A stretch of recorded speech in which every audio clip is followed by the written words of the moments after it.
අයිබෝවන් අදත් මගේ YouTube channel එකට ඔයාව ආදරෙන් පිළිගන්නවා. අද අපි restaurant style පරිප්පුවක් හදමුද?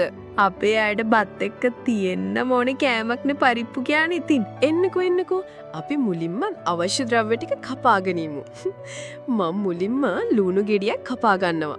ඊට පස්සේ අමු මිරිස් සුදු ලුණු කපා ගන්නවා.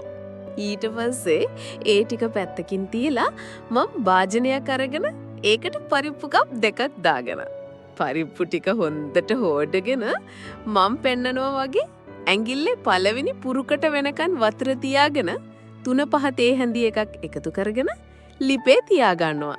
පරිප්පු ටික තැඹුණාට පස්සේ මෙහෙම වෙනම භාජනයකට පරිප්පු ටික දාගෙන තව භාජනයක් ලිපේ තියලා ඒකට පොල් තෙල් මේස හැඳි දෙකක් දාගන්නවා.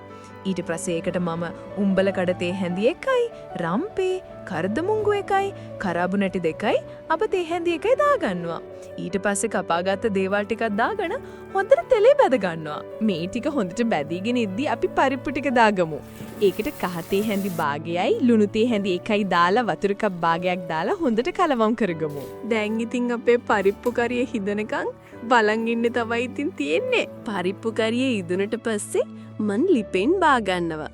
ඊට පස්සේ මන් ඒකට තෙල් චුට්ටක් දාලා බැදගත්ත කපපු මිරිස් කරල් ටිකකුයි කරපීංචු ටිකකුයි දාගත්තා.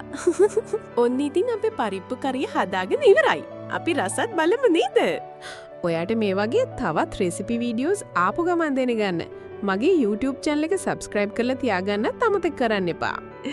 එහෙනම් ඉතින් මේ වගේ තවත් රස කෑමකින් ආයෙත් අපි හමු වෙමු. මේ වීඩියෝ එක බැලුවට ඔයාට ගොඩාක් ස්තුතියි.